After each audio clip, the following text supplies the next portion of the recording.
A woman brings a lion statue to have it appraised, but when the assessor sees her, he almost chokes.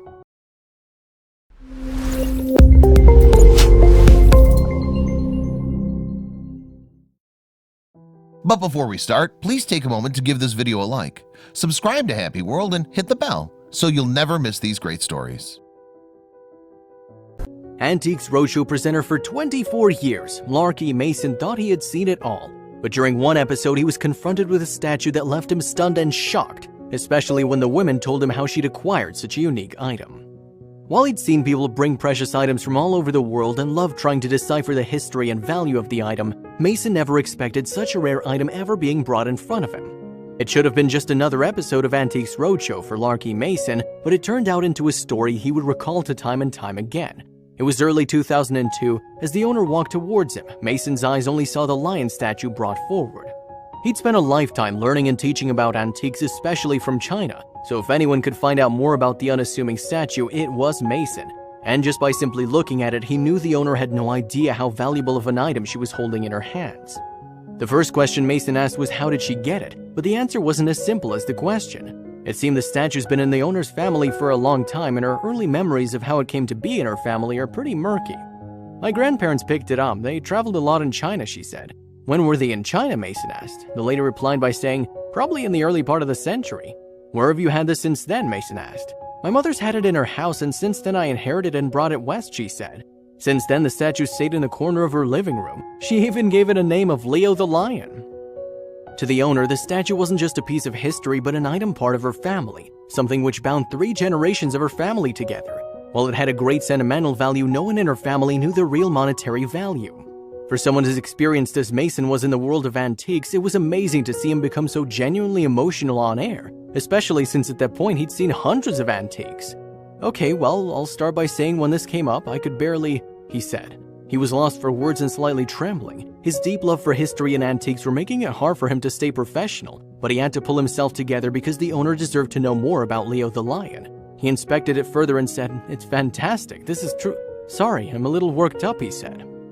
This is among the finest examples of Chinese art that we've seen on the roadshow. The carving is beautiful, the workmanship is stunning, Mason continued. The carver who did this was truly a master, he said. You can see the muscles rippling under the surface. It's the finest quality marble you can get. It's truly magnificent. To the layman's eyes, the loin statue looks like any other, but Mason tried to explain why he was so overwhelmed by this piece of history by showcasing the small details around the side of the status. And as you look at this, any way you look at it, it's fantastic. Breathtaking, Mason said. Every detail in the craftsmanship had been saved, making it a pristine specimen meant for museums, not living rooms. But still, this detail doesn't seem enough to drive the antique expert to tears. It was also because of its rarity. I see little tiny versions of these that come in for sale, but never does one see one like this, he said. And he wasn't exaggerating. To date, they haven't found a single statue of this size in the same style, and surely they were once created, but none has survived and made it into the hands of historians. The more Mason talked about Leo, the more the owner knew that her grandparents had once found was surely a once-in-a-lifetime purchase. It seemed like her family was meant to have this piece of history, and Mason agreed. Your grandparents brought something when they were on their trip that you can't get now, he said. He continued, you can see examples like this in museums. Occasionally they come up at auction. It's wonderful. It wasn't just the size Mason was impressed with, but also that most other lion statues had survived had some damage, but Leo seemed to have been untouched. Something that has been handled and has been around for a while. It's a great thing. Rarely do you find something so beautiful and unscathed that's been around for so long. Most statues or artifacts as old as the statue would have had at least a handful of blemishes. But one thing that was rather off about this statue, and the reason why the owner never thought it was worth anything, was because there weren't any visible signatures present. The artist didn't sign it. The owner brought up thinking that would affect the value of the piece, but Mason had an explanation. No, these were never signed. Mason followed up with that and assuring her it wouldn't affect the value. During the owner's initial search for information regarding the statue, she was told it was likely from the Ming dynasty, but she was just about to find out this information couldn't be further from the truth. Just with a look, Mason knew this wasn't the case, and this is another reason why he was so emotional. It was from the Tang dynasty. This dates from the golden period of Chinese art, which is called the Tang dynasty, between the 6th and 9th century, he said. So how much was it worth? The statue comes from the time of the Tang dynasty. This Chinese empire, which existed between 618 to 907 AD. While we haven't done the math, but just by looking at the time frame, you can imagine it was a very, very, very long time ago. This time period is also considered by many experts to be the golden age of art in ancient China. Everything from music to literature was changing and evolving, creating some of the most iconic items in the world, including Leo the lion.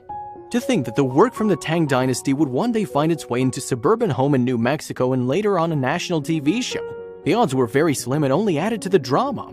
Though that doesn't say that Tang's work didn't stretch far and wide. Chinese craftsmanship was appreciated and exported to all parts of the world, especially India and the Middle East.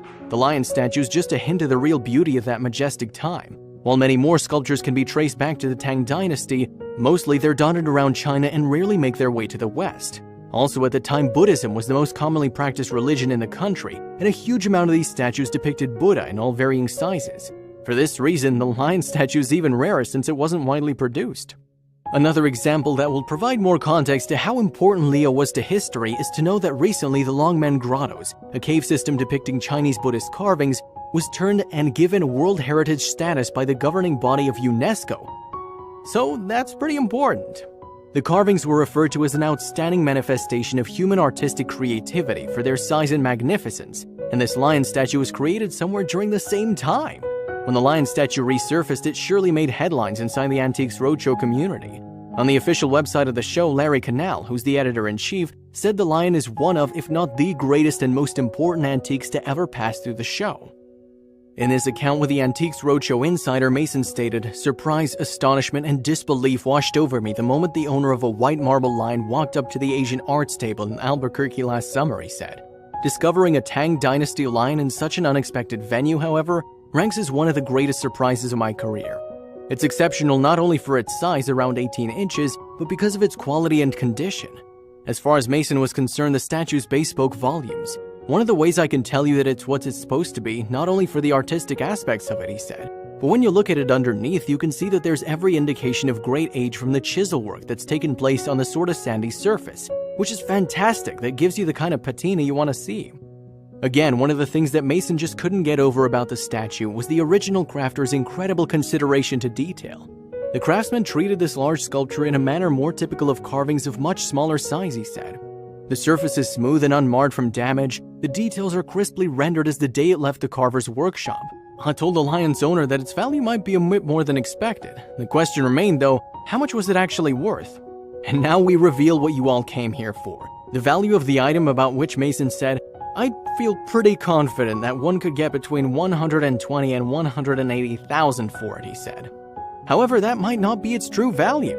"Now, and the value I give you is an auction estimate value," he said. "But an insurance figure on this would be somewhere between $150,000 and $250,000, probably toward the high end. I'd probably say around $250,000 for insurance purposes." Imagine an 18-inch statue costing a colossal $250,000, and this was in 2002. This figure would have skyrocketed, and even some believed at the time it should and would be worth much more. Larry Canal recalled, "I told the lion's owner that its value might be a bit more than expected at around $250,000, Canal said. But the lion's owner took it in stride. She was as cool as a cucumber, even if she was as astonished by the value as Mason was by the lion. You'd think the owner would immediately be ready to sell this family heirloom, but turns out she had other plans. A couple years ago, Larry Canal revealed that he, like us, was intrigued as to what happened to Leo. Turns out, despite Mason's insistence and appreciation of the statue and stating that it belonged in a museum, the owner quietly took it back home. It seemed like all she wanted was the value to be appraised, and Leo would stay with her, in her living room, waiting to be handed down to the next generation of the family.